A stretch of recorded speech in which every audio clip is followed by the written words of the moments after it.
Swastiastu. Halo sahabat sehat Balimed, perkenalkan saya Dr. Ida Bagus Ngurah Swagata, SPG. Saya adalah dokter spesialis bedah umum di Rumah Sakit Balimed Buleleng Singaraja. Saya sudah berkarir kurang lebih 20 tahun, khususnya di kedokteran di bagian bedah.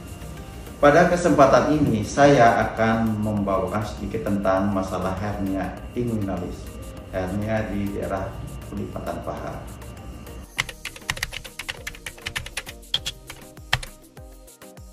Hernia adalah penonjolan dari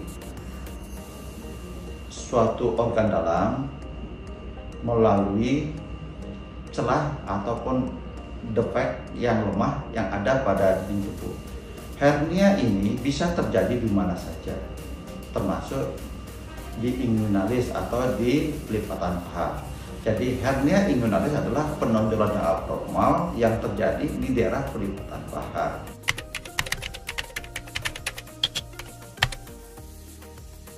Penyebab dari hernia inguinalis adalah kita bagi menjadi dua bagian, yaitu ada yang bawaan dari kelahiran, ada yang didapat dalam perjalanan hidupnya.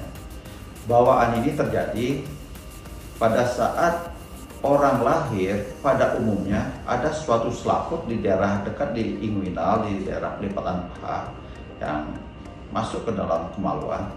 Seharusnya dia tertutup pada saat lahir, namun karena sesuatu dan lain hal masih tetap terbuka, sehingga organ dalam yang ada di dalam perut melalui celah itu bisa masuk sehingga menonjol. Dan apabila ini tidak ditangani dengan cepat, penonjolan ini bahkan bisa sampai ke dalam alat kemaluan skrotumnya atau buah sakar, kandung sakar seperti itu.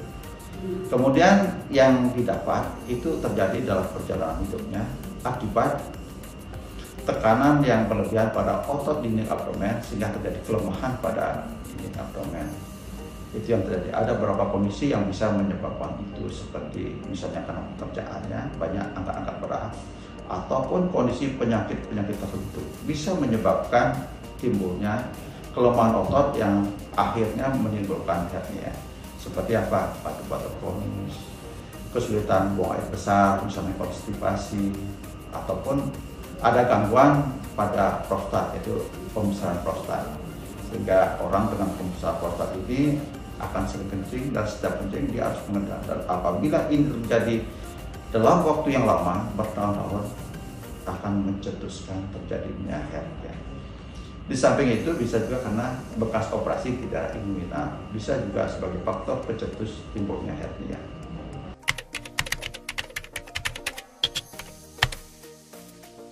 Gejala daripada hernia inguinalis yaitu ada benjolan di daerah inguinal. Ya, benjolan ini tidak ada rasa nyeri. Khasnya adalah benjolan ini ada riwayat hilang dan timbul. Jadi benjolan ini akan muncul apabila yang bersangkutan melakukan aktivitas. Maka benjolan akan muncul, kemudian kalau dia berbaring, dia akan menghilang. Itu adalah tanda khas timbulnya hernia. Dan pada suatu saat apabila tidak ditangani dengan cepat, benjolan ini karena suatu hal tidak bisa menghilang lagi walaupun dia berbaring.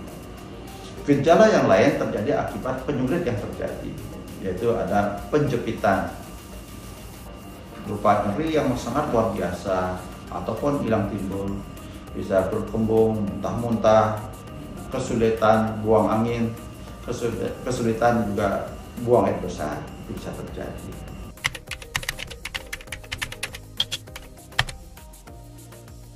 Baik, berikut mengenai penanganan atau pengelolaan hernia inguinalis. Pengobatan definitifnya adalah pembedahan atau operasi. Ya. Begitu kita tahu ada hernia, harus ditindakan untuk dilakukan tindakan pembedahan atau operasi. Operasi ini dibedakan atas dua jenis. Satu bersifat emergensi, dua bersifat elektif. Elektifnya artinya direncanakan, dicari ahli baiknya. Kapan dilakukan emergensi, kapan dilakukan pembedahan elektif. Hernia inguinalis dengan adanya penyulit, ya istilah kita kedokteran ada incarcerata atau strangulata. Jadi penjepitan pada pembuluh darah yang melayani organ tersebut ataupun penjepitan terhadap usus itu harus dilakukan pembedahan secara emergensi, segera dioperasi. Namun jika tidak ada penyulit, pembedahan bisa dilakukan secara berencana. Jadi direncanakan, dicari ahli baiknya seperti itu. Pada tindakan pembedahan nanti organ-organ yang masuk ke dalam kantong hernia akan dikembalikan ke tempat yang semestinya. Kemudian kantong tersebut akan dipotong, kemudian dilakukan penguatan terhadap otot-otot pada daerah di abdomen.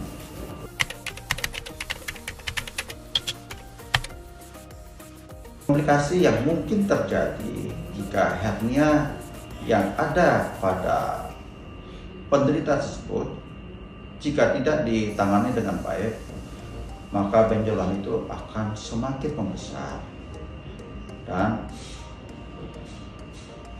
bahkan bisa terjadi perlengketan. Komplikasi yang lain yaitu bila terjadi penjepitan, baik itu pada pembuluh darah yang melayani organ tersebut atau pada usus. Jika pembuluh darahnya mengalami penjepitan, maka organ yang dilayani oleh pembuluh darah itu maka akan terjadi nekrosis atau kematian, sehingga dilakukan suatu pemotongan usus dan sebagainya.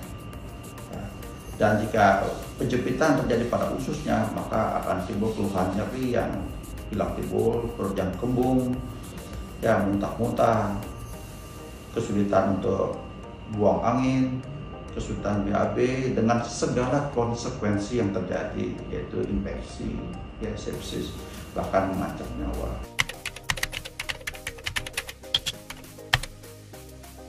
Dengan mitos merokok apakah ada kaitannya dengan hernia inguinalis?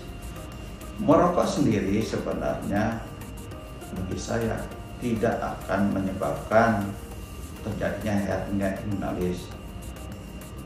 Ya. Tetapi apabila merokok menyebabkan terjadinya batuk-batuk yang bersifat kronis, yang bersifat lama, tahunan seperti itu, maka batuk inilah yang akan menjadi pencetus terjadinya hernia inguinalis. Karena apa? Karena dengan batuk, tekanan di dalam perut itu semakin meningkat dan terjadi dalam waktu yang lama, maka terjadi kelemahan dari otot yang dapat menimbulkan terjadinya hernia pada inguinalis.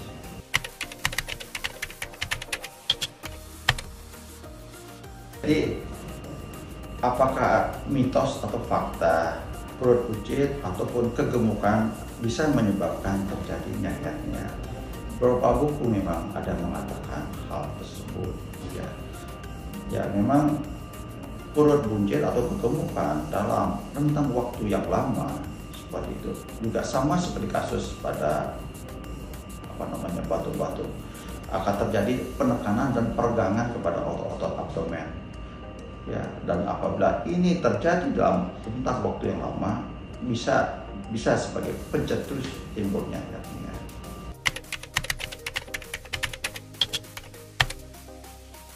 Dengan faktor genetik. Jadi seperti yang telah saya sampaikan di awal bahwa banyak sebenarnya terjadi kasus hernia pada bayi baru lahir atau anak-anak. Seperti yang saya sampaikan, ini terjadi karena ada suatu selaput yang di istilah medisnya disebut dengan tunica vaginalis yang seharusnya pada saat lahir ya dia terjadi penutupan, istilahnya obliterasi. Namun karena sesuatu dan lain hal, salah satu yang disebutkan adalah karena kelahiran yang prematur, dia masih tetap terbuka, sehingga apabila tekanan di dalam perutnya meningkat, apakah karena menangis dan sebagainya, maka organ di dalam abdomen tersebut bisa masuk melalui celah yang lemah itu. Bahkan jika tidak ditangani dengan segera, bisa sampai ke alat kemaluannya, skrotumnya.